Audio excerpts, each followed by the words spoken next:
नमस्कार, मैं डॉक्टर सोनिया गौतम अपनी वीडियो की श्रृंखला में तीसरा वीडियो मैं आपके समक्ष लेकर आई हूँ। उम्मीद है कि पहला और दूसरा वीडियो आपको पसंद आया होगा, और यदि आपको लिंक नहीं पता तो डिस्क्रिप्शन बॉक्स में जब आप जाएंगे तो आपको फर्स्ट और सेकंड वीडियो की लिंक मिल जाएगी। ठीक है, मैंने आपसे बोला था कि भारतीय संविधान का 1000 क्वेश्चन जो हैं वो हम पूरा संपूर्ण सिलेबस MPPSC वनडे एग्जामिनेशन का कंप्लीट करेंगे। उसी श्रृंखला में आज हम तीसरा वीडियो लेकर आए हैं। ठीक है, तो चलिए बिना समय गंवाए हुए हम अपने वीडियो को स्टार्ट करते हैं।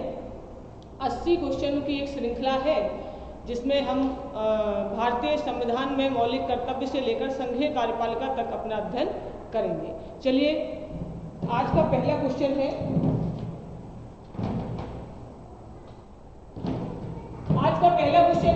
भारतीय संविधान में निम्नलिखित अनुच्छेदों में से किस एक के अंतर्गत संघीय कार्यपालिका की शक्तियां राष्ट्रपति में निहित हैं?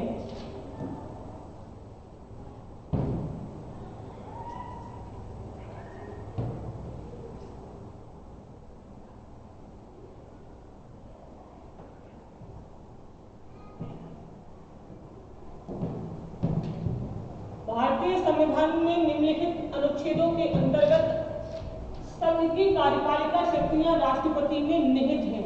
मतलब ये प्रश्न ये बोल रहा है कि जो कार्यपालिका संबंधी शक्ति है, कार्यपालिका संबंधी शक्ति वो राष्ट्रपति में निहित होती है। किसमें निहित होती है?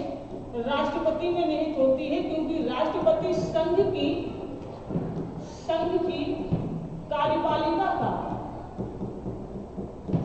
कार्यपालिका का प्रमुख होता है। ठीक है, तो आपको बताना है किस अनुच्छेद में ये कहा गया है कि भारत का राष्ट्रपति संघ की कार्यपालिका का प्रमुख है। 51 में, 52 में, 53 में या 54 में? तो इसका आंसर है अनुच्छेद 53 में, क्योंकि अनुच्छेद 51 में क्या है? 51 में है नीति निर्देशक तत्व। नीति निर्देशक तत्व में अंतरराष्ट्रीय संबंधों की बात कही गई है। ठीक है, 52 में कहा गया है कि भारत का एक राष्ट्रपति होगा। ठीक है, और अनुच्छेद 53 ये कहता है कि संघ की संपूर्ण कार्यपालिका शक्ति राष्ट्रपति में क्या होगी? निहित होगी। ठीक है, चलिए आगे बढ़ते हैं। भारतीय संविधान भारत के राष्ट्रपति को अधिकार नहीं देता है। ठीक है, प्रश्न में लिखा हुआ है नहीं देता है, तो सबसे पहले हम नहीं शब्द को रिकॉर्ड कर लेंगे। उसके बाद क्या है? प्रधानमंत्री की नियुक्ति का अधिकार, राज्यों के मुख्यमंत्री की नियुक्ति का अधिकार, रक्षा बलों के सर्वोच्च कमांडर होने का अधिकार, देश के किसी भाग में आपातकाल की स्थिति लागू करने का अधिकार। ठीक है, तो आर्टिकल 174 में प्रधानमंत्री व उसकी मंत्रिपरिषद की नियुक्ति कौन करता है? तो राष्ट्रपति के द्वारा की जाती है। ये बिल्कुल सही है। दूसरा है सशस्त्र बल, तीनों सेनाओं का सर्वोच्च कमांडर कौन होता है? भारत का राष्ट्रपति ही होता है।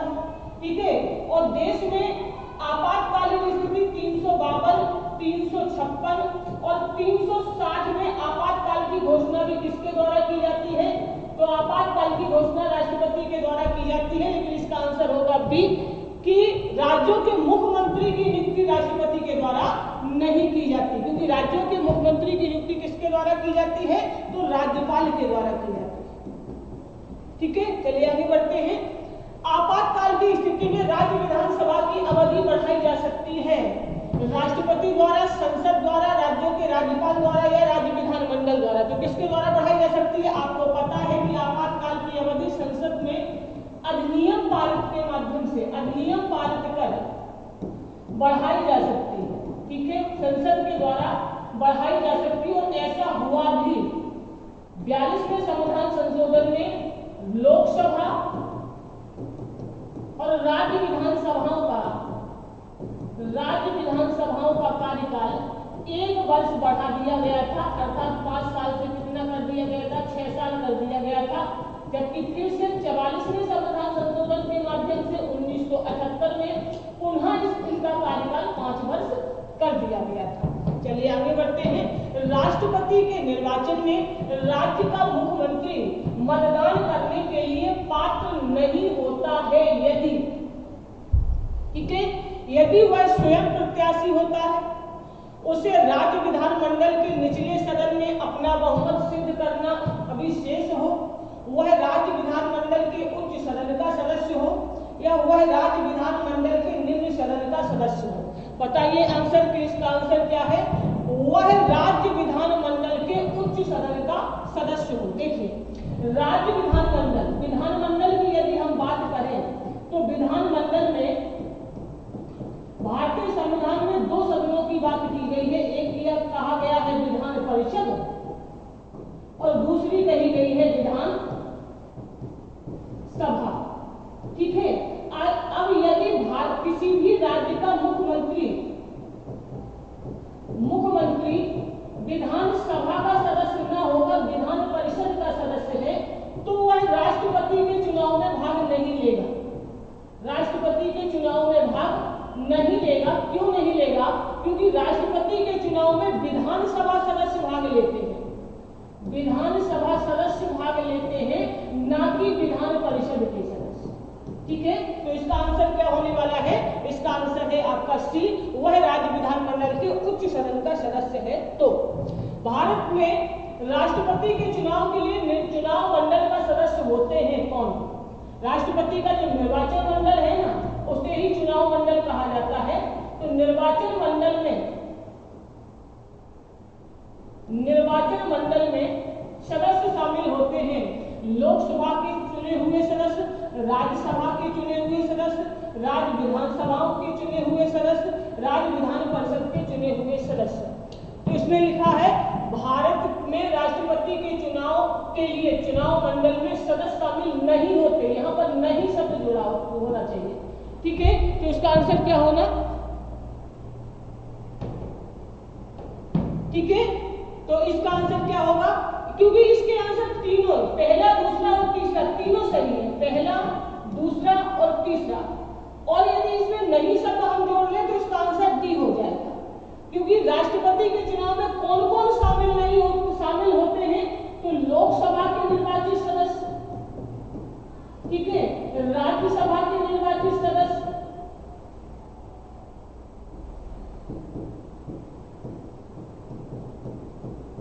और राज्यों की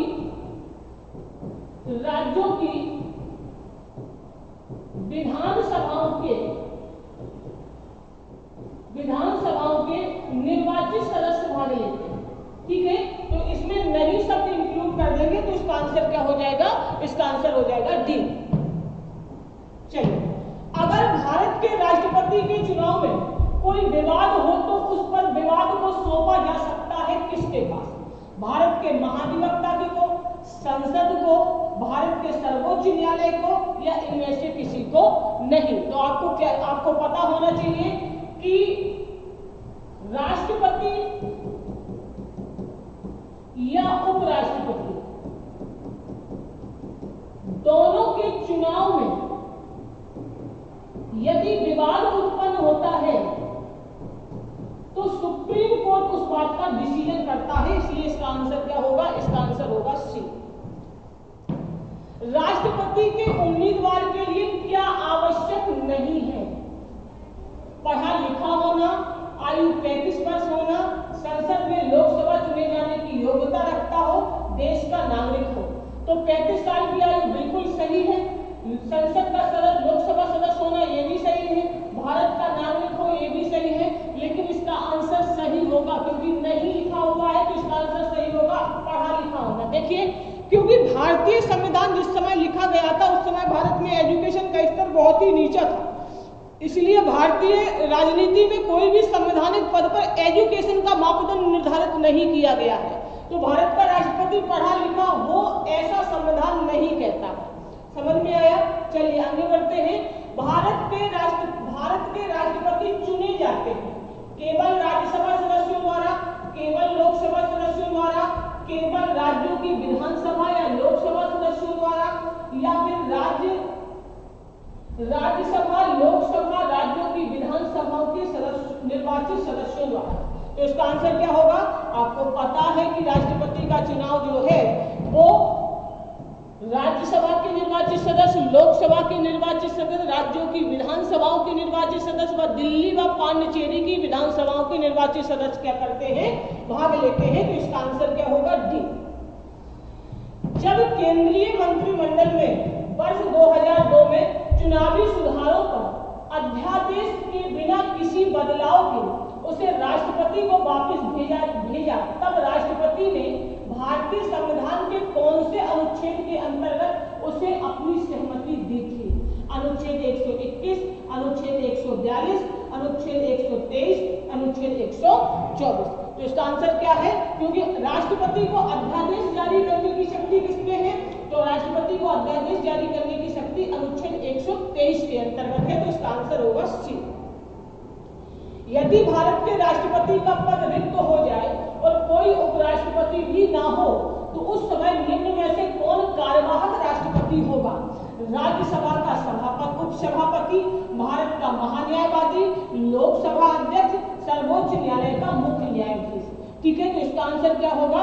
डी। क्योंकि सुप्रीम कोर्ट का मुख्य न्यायाधीश यदि राष्ट्रपति अनुपस्थित है, उपराष्ट्रपति भी अनुपस्थित है, तो राष्ट्रपति की अनुपस्थिति में राष्ट्रपति के कर्तव्यों का निर्वहन उपराष्ट्रपति द्वारा किया जाता है, और उपराष्ट्रपति भी नहीं है तो सुप्रीम कोर्ट के मुख्य न्यायाधीश के द्वारा राष्ट्रपति के पद के कर्तव्यों को क्या किया जाता है? निभाया जाता है। चलिए आगे बढ़ते हैं। भारत के राष्ट्रपति से संबंधित निम्नलिखित तथ्यों में से कौन सा कथन सही नहीं है? ठीक है, तो इसका आंसर क्या होगा? वह संसद का एक संगठक भाग है, दोनों सदनों में चर्चा में भाग लेता है, वह प्रत्येक वर्ष दोनों सदनों की संयुक्त बैठक को संबोधित करता है, वह किन्हीं परिस्थितियों में अध्यादेश लागू कर सकता है। कौन सा पॉइंट नहीं है? ठीक है, तो इसका आंसर क्या होगा? इसका आंसर है ए। वह संसद का एक संगठक भाग है। देखिए, भाग नहीं है, राष्ट्रपति संसद का अभिन्न अंग है, संगठक भाग नहीं है, क्योंकि संसद शब्द 3 शब्दों से मिलकर बना है। एक तो है लोकसभा, ठीक है, दूसरा है राज्यसभा और तीसरा है राष्ट्रपति। तीसरा क्या है? राष्ट्रपति। तीनों को ही संयुक्त रूप से संसद कहा जाता है। अगर इनमें से एक भी अंग नहीं है तो वो संसद नहीं कहलाएगी। तो इसलिए इसका आंसर क्या होगा? इसलिए इसका आंसर होगा पहला। भारत के राष्ट्रपति का चुनाव किया जाता है प्रत्यक्ष निर्वाचन द्वारा, एकल संक्रमणीय मत प्रणाली द्वारा, आनुपातिक मत प्रणाली द्वारा या खुला बैलेट प्रणाली के द्वारा। बताइए किसके द्वारा किया जाता है? तो आपको पता है कि राष्ट्रपति का चुनाव एकल संक्रमणीय मत प्रणाली के द्वारा वरीयता क्रम में समतुल्यता के सिद्धांत के आधार पर, समतुल्यता के सिद्धांत के आधार पर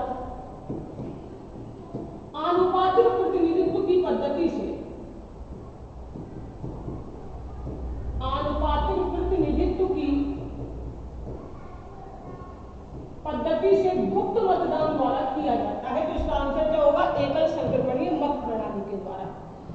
भारतीय संविधान के किस अनुच्छेद के अंतर्गत भारत सरकार का दायित्व है कि वह आक्रमण व आंतरिक अशांति से राज्यों की रक्षा करे?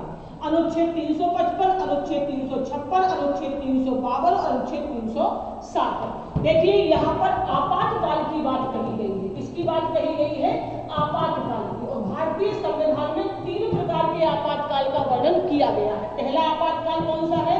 पहला है राष्ट्रीय आपातकाल, राष्ट्रीय आपातकाल। ठीक है, तो इसका आर्टिकल है 352। दूसरा है राज्यीय आपातकाल, इसका आर्टिकल है 356। और तीसरा है वित्तीय आपातकाल, वित्तीय आपातकाल, इसका अनुच्छेद है 360। तो प्रश्न में क्या कहा गया है? प्रश्न में कहा गया है किसके अंतर्गत भारत सरकार का उत्तरदायित्व कि वह आक्रमण आंतरिक अशांति, तो राष्ट्रीय आपातकाल है। तो इसका आंसर क्या होगा? सी 352। आपातकाल की घोषणा को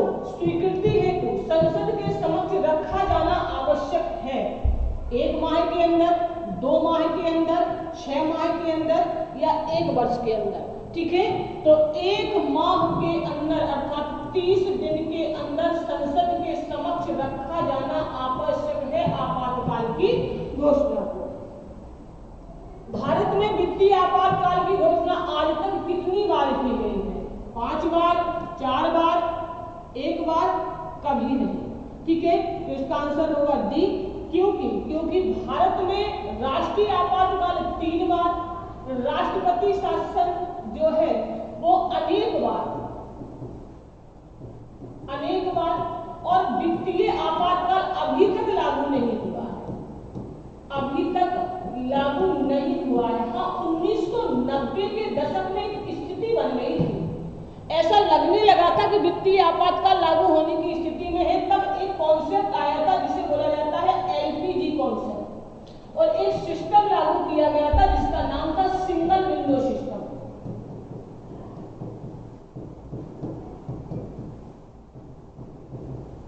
और हम वित्तीय स्थिति में हमारी में क्या हो गया था? सुधार। तो इसका आंसर है डी, कभी भी नहीं।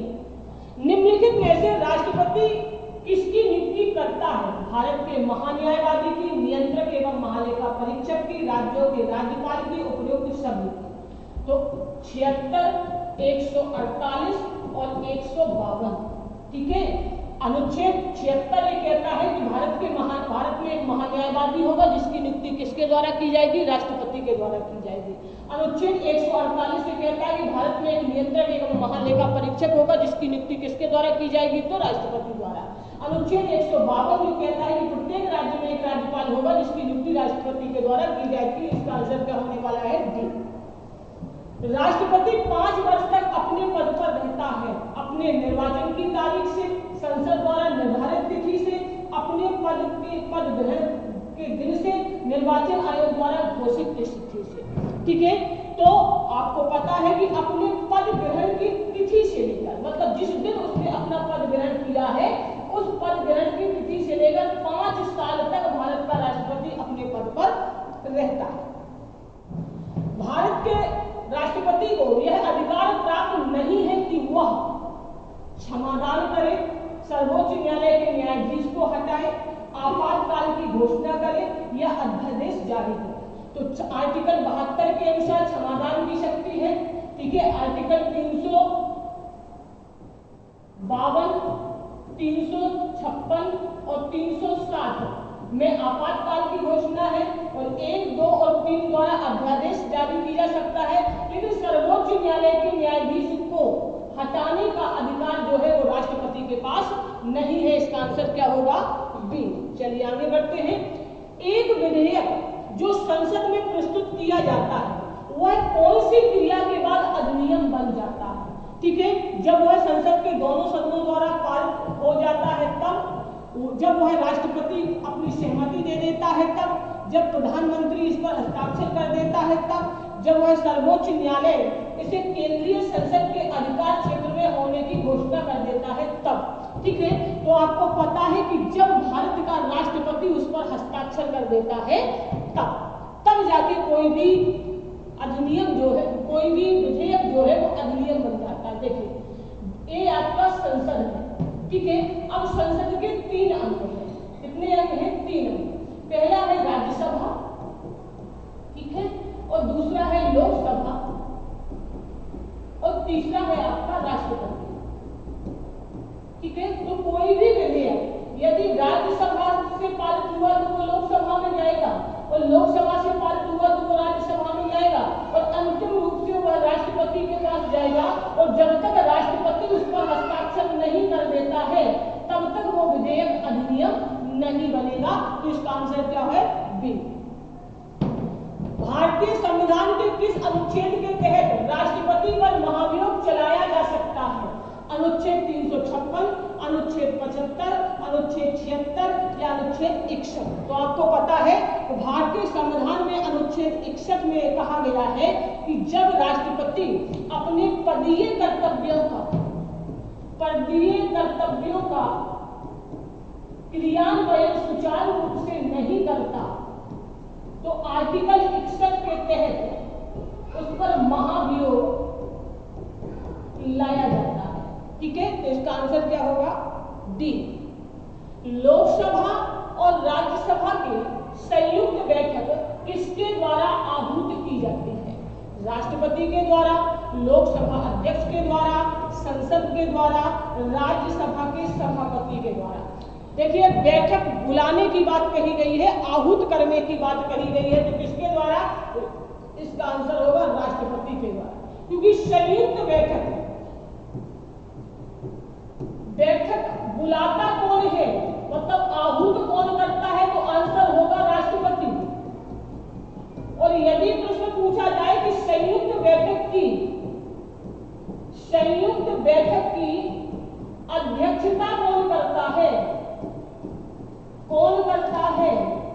तो आंसर होगा लोकसभा अध्यक्ष।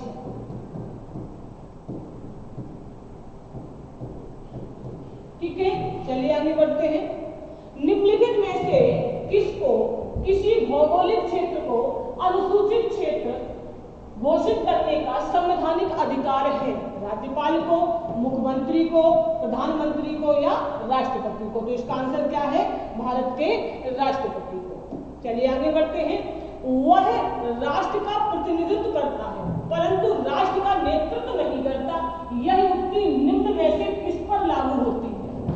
प्रश्न बड़ा अच्छा है। वह राष्ट्र का प्रतिनिधित्व तो करता है लेकिन राष्ट्र का नेतृत्व नहीं करता। लोकसभा अध्यक्ष पर, राष्ट्रपति पर, प्रधानमंत्री पर या भारत के मुख्य न्यायाधीश पर? ठीक है, तो आंसर क्या होगा? भारत के राष्ट्रपति का। क्यों? क्योंकि वो संविधान का प्रमुख है, इसलिए भारत के राष्ट्र का प्रतिनिधित्व तो करता है लेकिन नेतृत्व कौन करता है? तो प्रधानमंत्री के द्वारा किया जाता है। अध्यक्षात्मक शासन का उदय सर्वप्रथम किस देश में हुआ? यूगोस्लाविया में, मिस्र में, स्विट्जरलैंड में या संयुक्त राज्य अमेरिका में? तो इसका आंसर क्या है? सबको पता है, इसका आंसर है संयुक्त राज्य अमेरिका। अध्यक्षात्मक शासन प्रणाली कहां से ली गई है भारत में? तो अमेरिका से ली गई है। और एक प्रणाली और है, संसदीय शासन प्रणाली। संसदीय शासन प्रणाली भारत में किस देश के संविधान की देन है? तो आंसर होगा ब्रिटेन के संविधान की देन। ठीक है, तो इसका आंसर क्या है? डी। चलिए आगे बढ़ते हैं। श्रीमती प्रतिभा देवी सिंह पाटिल भारतीय गणतंत्र की राष्ट्रपति के रूप में क्या क्रम की थी? 10वीं थी, 11वीं थी, 12वीं थी या 13वीं थी? ठीक है, तो इसका आंसर क्या होगा? इसका आंसर होगा 13वीं क्रम की राष्ट्रपति थी श्रीमती प्रतिभा देवी सिंह पाटिल। चलिए आगे बढ़ते हैं। संसद के लिए राष्ट्रपति का अभिभाषण कौन तैयार करता है? स्वयं राष्ट्रपति द्वारा, लोकसभा अध्यक्ष द्वारा, राज्यसभा के सभापति द्वारा या केंद्रीय मंत्रिमंडल द्वारा? तो इसका आंसर क्या है? राष्ट्रपति का अभिभाषण केंद्रीय मंत्रिमंडल के द्वारा तैयार किया जाता है। चलिए आगे बढ़ते हैं। संविधान के किस अनुच्छेद के अंतर्गत राष्ट्रपति संघीय मंत्रिपरिषद की सलाह मानने के लिए क्या है? बाध्य है। अनुच्छेद 74, अनुच्छेद 85, अनुच्छेद 86 या अनुच्छेद 101? ठीक है, तो आर्टिकल 74 ये कहता है कि राष्ट्रपति जो है वो मंत्रिपरिषद की सलाह मानने के लिए वो बाध्य है। ठीक है, चलिए आगे बढ़ते हैं। राष्ट्रपति को लोकसभा में किन 2 सदस्यों को मनोनीत करने का अधिकार है? अल्पसंख्यक को, एंग्लो इंडियन को, विशिष्ट क्षेत्र के व्यक्ति को? राष्ट्रपति की इच्छा पर निर्भर करता है। तो आपको पता है कि आर्टिकल 331 के अनुसार राष्ट्रपति 2 सदस्यों को आंग्ल भारतीय समुदाय के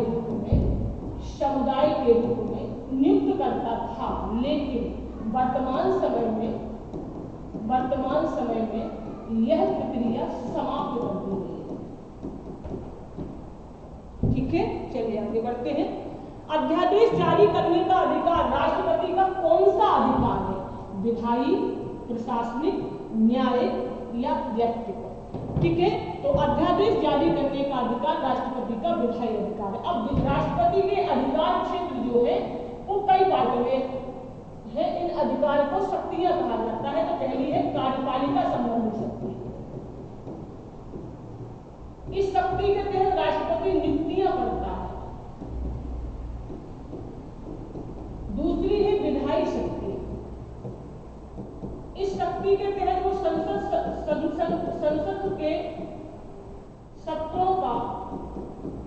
संचालन करता है। ठीक है। तीसरी है न्यायिक शक्तियां, जिसके तहत वो परामर्श लेता है सुप्रीम कोर्ट के मुख्य न्यायाधीश से और क्षमादान करता है। ठीक है। तो इस प्रकार से कौन सी शक्ति होगी इसकी? विधायिक शक्ति। भारत के राष्ट्रपति के पास कौन सी वीटो की शक्तियां हैं? पूर्ण वीटो, पॉकेट वीटो, निलंबनकारी वीटो या उपयुक्त में से सभी। तो आर्टिकल 111 के अनुसार राष्ट्रपति को वीटो की शक्ति का वर्णन किया गया है। तो राष्ट्रपति के 3 प्रकार के वीटो हैं। इसका आंसर क्या होगा? डी, उपरोक्त सभी। किन किन परिस्थितियों में राष्ट्रपति संसद के संयुक्त अधिवेशन को आहूत कर सकता है? एक सदन द्वारा पारित विधेयक दूसरे सदन में रद्द कर देने की स्थिति में, एक सदन द्वारा विधेयक के प्रस्तावित संशोधन दूसरे सदन को स्वीकार कर लेने की स्थिति में, एक सदन द्वारा विधेयक की प्राप्ति के 6 माह तक कोई कार्यवाही न करने की स्थिति में, उपरोक्त सभी परिस्थितियों में। ठीक है। तो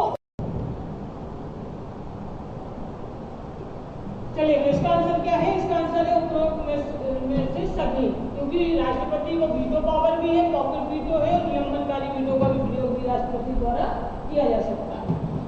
किन परिस्थितियों में राष्ट्रपति संसद के संयुक्त अधिवेशन को आहूत कर सकता है?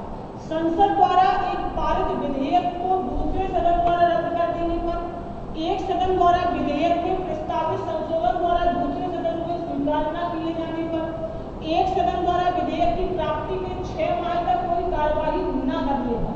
ठीक है। तो इसका आंसर क्या होगा? डी, उपरोक्त में से सभी परिस्थितियां यदि लागू होती हैं तो उन सभी परिस्थितियों में ए वाली चीज क्या हो जाती है? संयुक्त बैठक आहूत की जा सकती है। चलिए आगे बढ़ते हैं। निम्नलिखित में से कौन सा राष्ट्रपति पूर्व में केंद्रीय गृह मंत्री रहे हैं? V V Giri, Giani Zail Singh, doctor Zakir Hussain, R Venkataraman. ठीक है। तो ज्ञानी जेल सिंह जी जो है वो भारत में पूर्व में गृह मंत्री रहे हैं। राष्ट्रपति के द्वारा जारी अध्यादेश अधिवेशन आरंभ होने के कितने दिनों तक अधिक से अधिक एक बार में प्रभावी रह सकता है? 3, 6 सप्ताह, 6 महीने, उपरोक्त में से कोई नहीं। ठीक है। तो अधिक से अधिक 6 सप्ताह तक राष्ट्रपति द्वारा अध्यादेश प्रभावी रहता है।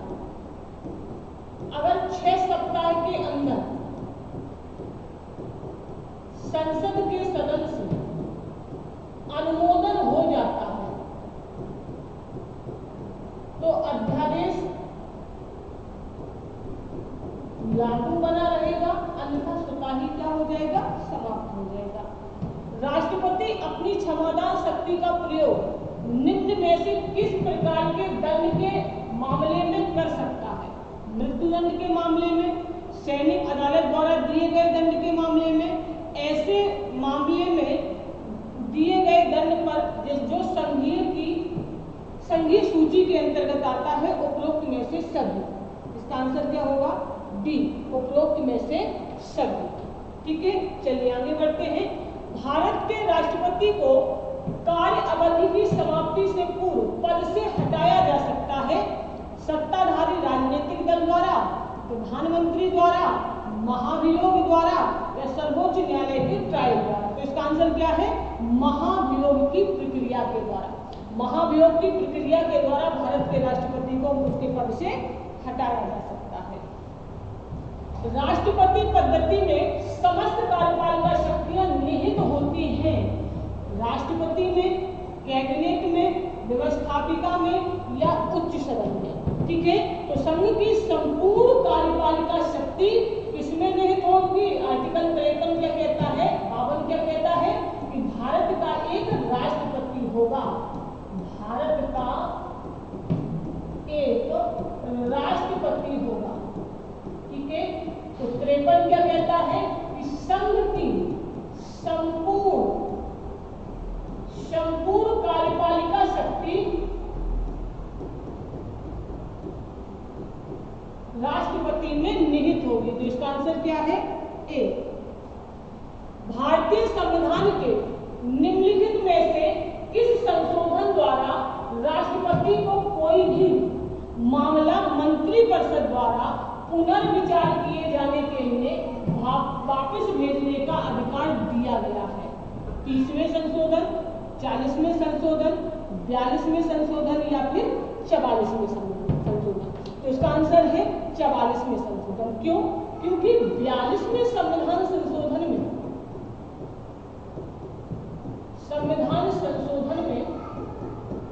यह बात कही गई थी कि राष्ट्रपति मंत्रिमंडल की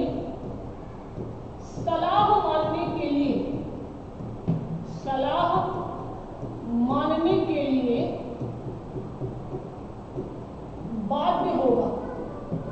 लेकिन 44वें संविधान संशोधन में कहा गया था कि राष्ट्रपति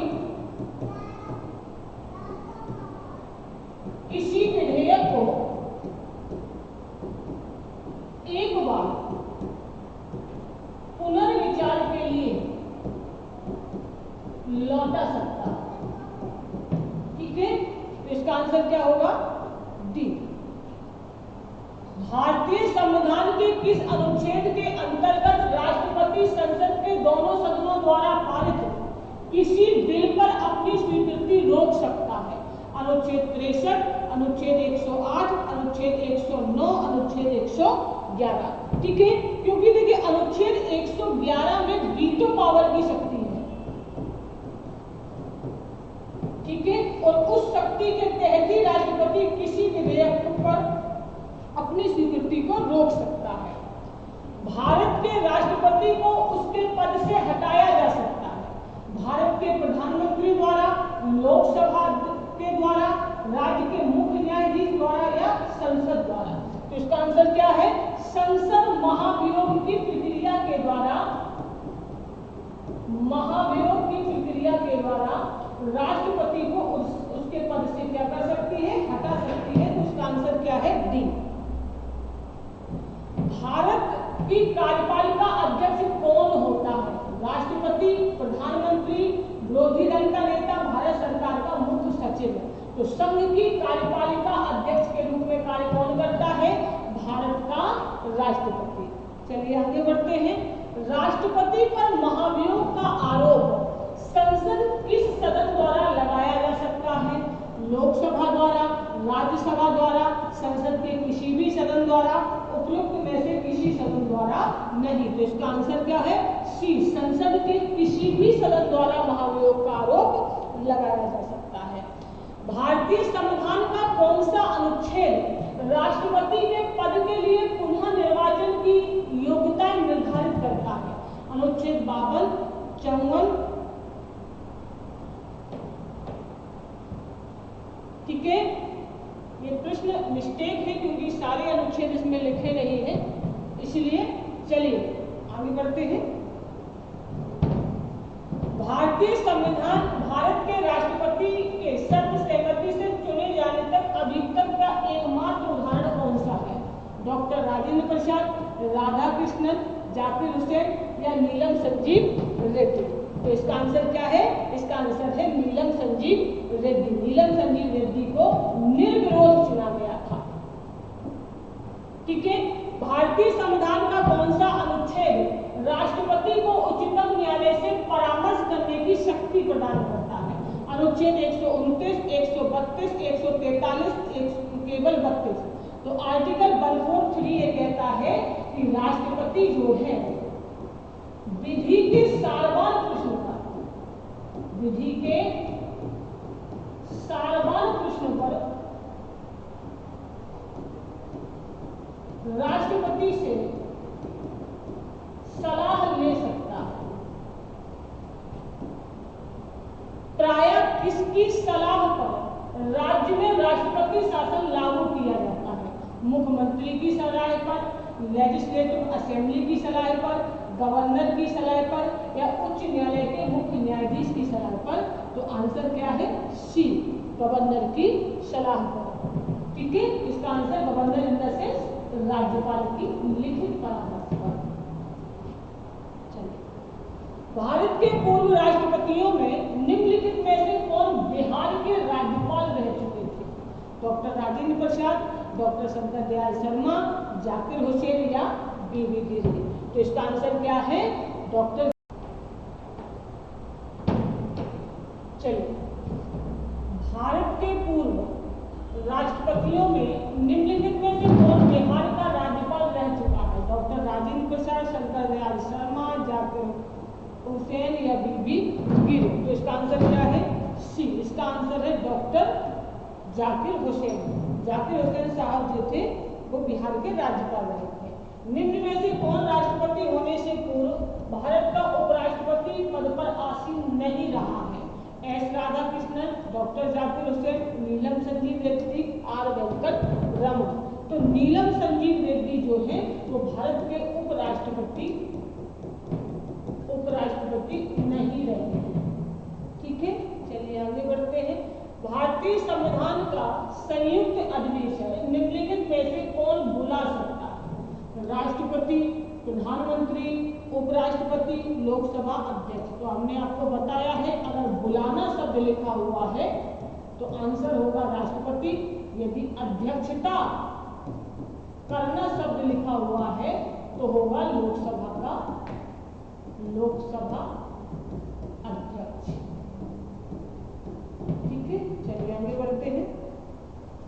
भारतीय संविधान के किस अनुच्छेद के अंतर्गत किसी राज्य में राष्ट्रपति शासन लागू किया जा सकता है? 370, 368, 356 और 352? तो आंसर क्या होगा? आर्टिकल 356 के अनुसार भारत में राज्यपाल शासन लागू होता है। भारत में राष्ट्रपति की मृत्यु, पद त्याग अथवा हटाए जाने पर पद की हुई रिक्ति को भरने की समय सीमा क्या होती है? 1 माह, 9 माह, 3 माह या 6 माह? तो अधिकतम 6 माह तक कोई व्यक्ति कार्यवाहक रूप से रह सकता है। 6 माह के अंदर ही पद पर को भरने का काम किया जाता है। किस अनुच्छेद के अंतर्गत भारत के राष्ट्रपति को मूल अधिकारों के क्रियान्वयन को स्थगित कर सकते हैं लेकिन अनुच्छेद 20 और 21 के अतिरिक्त? अनुच्छेद 358, 359, 13 और 356? तो आपका आंसर क्या होगा? 359 के अनुसार राष्ट्रपति जो है मूल अधिकारों को स्थगित कर सकता है। निम्न में से असंगत है? राजेंद्र प्रसाद, राधाकृष्णन, जाकिर हुसैन और जवाहरलाल नेहरू। ये तीनों भारत के राष्ट्रपति हैं और ये देश के प्रधानमंत्री हैं। तो असंगत होगा आपका डी।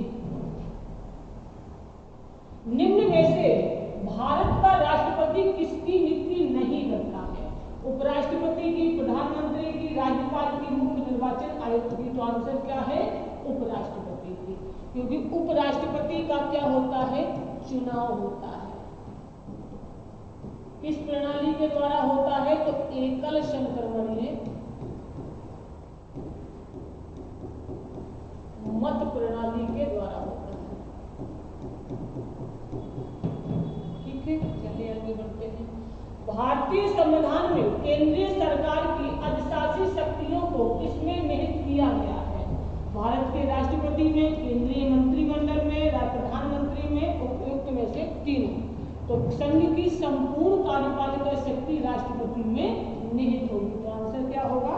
ए। भारत के निम्नलिखित राष्ट्रपतियों में से कौन ट्रेड यूनियन आंदोलन से जुड़े हुए हैं? ठीक है, बीबी गिरी, के.आर. नारायण, नीलम संजीव रेड्डी और जाकिर हुसैन। तो बीबी गिरी महोदय जो है वो ट्रेड यूनियन आंदोलन से जुड़े हुए हैं। ठीक है, 2 अवधि के लिए भारत के राष्ट्रपति कौन रहे? एस राधाकृष्णन, डॉक्टर राजेंद्र प्रसाद, जाकिर हुसैन या इनमें से कोई नहीं? तो डॉक्टर राजेंद्र प्रसाद जो है वो 1950 से लेकर 1962 तक भारत के राष्ट्रपति रहे हैं। भारतीय राष्ट्रपति का निर्वाचन किस प्रकार से होता है? प्रत्यक्ष रूप से, राज्यसभा के सदस्यों द्वारा, लोकसभा सदस्यों द्वारा या अप्रत्यक्ष रूप से? तो भारत के राष्ट्रपति का चुनाव कैसे होता है? अप्रत्यक्ष मतदान के द्वारा किया जाता है। तो इसका आंसर क्या होगा? डी। भारत के राष्ट्रपति ने जिस एक मामले में अपने वीटो की शक्ति का प्रयोग किया है वह मामला कौन सा था? हिंदू कोड बिल, पेप्सू विनियोग विधेयक, भारतीय डाक संशोधन विधेयक या दहेज प्रतिषेध विधेयक? तो ज्ञानी जेल सिंह के द्वारा भारतीय डाक विधेयक पर क्या किया गया था? वीटो की शक्ति का प्रयोग किया गया था। राष्ट्रपति की क्षमादान आदि की शक्ति एक क्या है? विधायी शक्ति है, न्यायिक शक्ति है, कार्यपालिका संबंधी शक्ति है, इनमें से कोई नहीं। तो हमने बताया है अभी कि राष्ट्रपति की न्यायिक शक्तियों के अंतर्गत आती है आपकी क्षमादान की शक्ति। राष्ट्रपति राष्ट्रीय आपातकाल की घोषणा कर सकता है हथियार बंद विद्रोह के आधार पर, बाह्य आक्रमण के आधार पर, युद्ध के आधार पर, ऊपर वर्णित सभी कारणों के आधार पर। तो इसका आंसर क्या होगा? डी, ऊपर वर्णित सभी कारणों के आधार पर। ठीक है। संसद द्वारा संकट काल की घोषणा के अनुमोदन कितनी अवधि के अंतराल में होना चाहिए? 14 माह, 1 माह, 3 माह और 6 माह। तो इसका आंसर क्या है? 1 माह अर्थात 30 दिन के अंदर संसद द्वारा अनुमोदन हो जाना चाहिए राष्ट्रीय आपातकाल की घोषणा का। ठीक है, चलिए आगे बढ़ते हैं। किसने कहा था कि राष्ट्रपति का आपातकालीन अधिकार संविधान के साथ धोखा है? के.एम. मुंशी ने, बी.एन. राव ने, एम.के. नामलियार ने, हृदयनाथ कुंजरू ने। तो हृदयनाथ कुंजरू महोदय ने ये शब्द कहे थे कि भारत का राष्ट्रपति द्वारा दिए गए अधिकार जो है वो एक धोखा है। भारत के चौथे राष्ट्रपति कौन थे? बी.बी. गिरी, एस. राधाकृष्णन, डॉक्टर जाकिर हुसैन, फखरुद्दीन अली अहमद। ठीक है, तो इसका आंसर क्या है? जाकिर हुसैन जो है वो भारत के चौथे क्रम के राष्ट्रपति थे और पद पर मृत्यु को प्राप्त करने वाले पहले राष्ट्रपति थे। ठीक है, चलिए आगे बढ़ते हैं। निम्नलिखित में से कौन भारत के राष्ट्रपति के निर्वाचन मंडल का तो भाग है परंतु उसके महाभियोग के अधिकरण का भाग नहीं है? लोकसभा राज्यों की विधान परिषदें, राज्यसभा राज्यों की विधानसभा। तो इसका आंसर क्या होगा? डी, राज्य की विधानसभा। चलिए आगे बढ़ते हैं। भारत के राष्ट्रपति अपना त्यागपत्र किसको संबोधित करके दे सकता है? लोकसभा स्पीकर को, उपराष्ट्रपति को, प्रधानमंत्री को, सर्वोच्च न्यायालय के मुख्य न्यायाधीश को। तो राष्ट्रपति अपना त्यागपत्र उपराष्ट्रपति को देता है, उपराष्ट्रपति अपना त्यागपत्र राष्ट्रपति को देता है। भारत का राष्ट्रपति का रिक्त स्थान भर लिया जाना चाहिए 90 दिन के अंदर, 6 माह के अंदर, 1 वर्ष के अंदर या 9 माह के अंदर? तो आंसर क्या है? 6 माह के अंदर।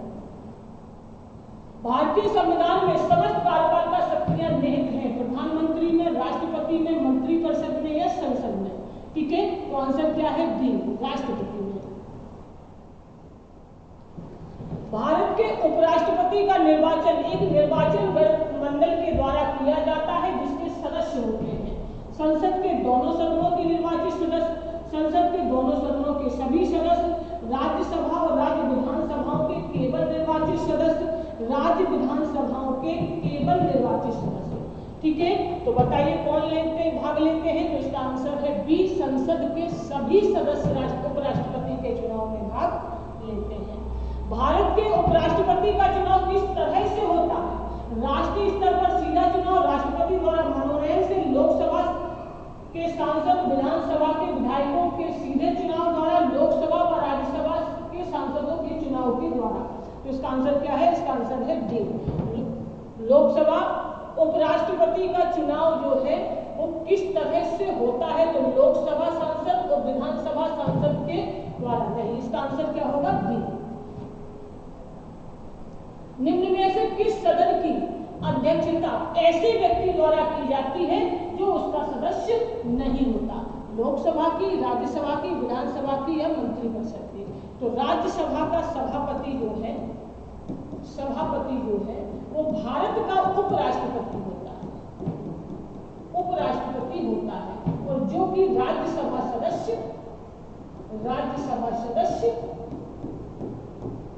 नहीं होता। ठीक है, तो इसका आंसर क्या होगा? राज्यसभा का सभापति कौन होता है? राष्ट्रपति, प्रधानमंत्री, उपराष्ट्रपति या लोकसभा अध्यक्ष? तो आंसर क्या है? सी, भारत का उपराष्ट्रपति।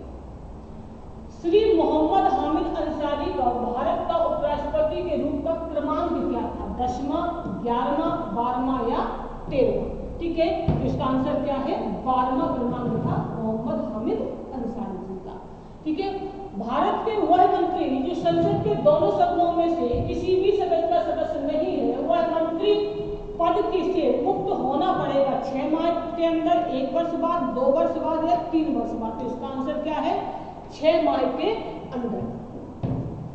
भारतीय राजनीतिक व्यवस्था में कार्यपालिका के अधीन रहकर कार्य करती है न्यायपालिका, विधायिका, चुनाव आयोग या संघ लोक सेवा आयोग। तो आंसर क्या है? विधायिका, बी होगा इसका आंसर। भारत के 12वें प्रधानमंत्री कौन थे? चंद्रशेखर, देवगौड़ा, आदित्य गुजराल या AB वाजपेयी। ठीक है, तो 12वें प्रधानमंत्री के रूप में AB वाजपेयी अर्थात अटल बिहारी वाजपेयी को जाना जाता है।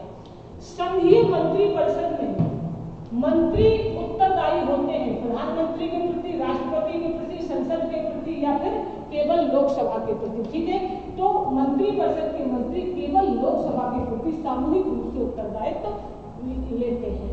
निम्नलिखित में से किसे संसद को संबोधित करने का अधिकार प्राप्त है?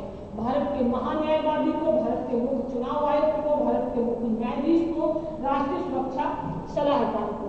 ठीक है, किसे संसद को संबोधित करने का अधिकार प्राप्त है? इसका आंसर होगा ए, भारत के महान्यायवादी को। देखिए, संविधान के अनुच्छेद 76 में कहा गया है कि भारत का एक महान्यायवादी होगा। ठीक है, वह संसद की कार्यवाही में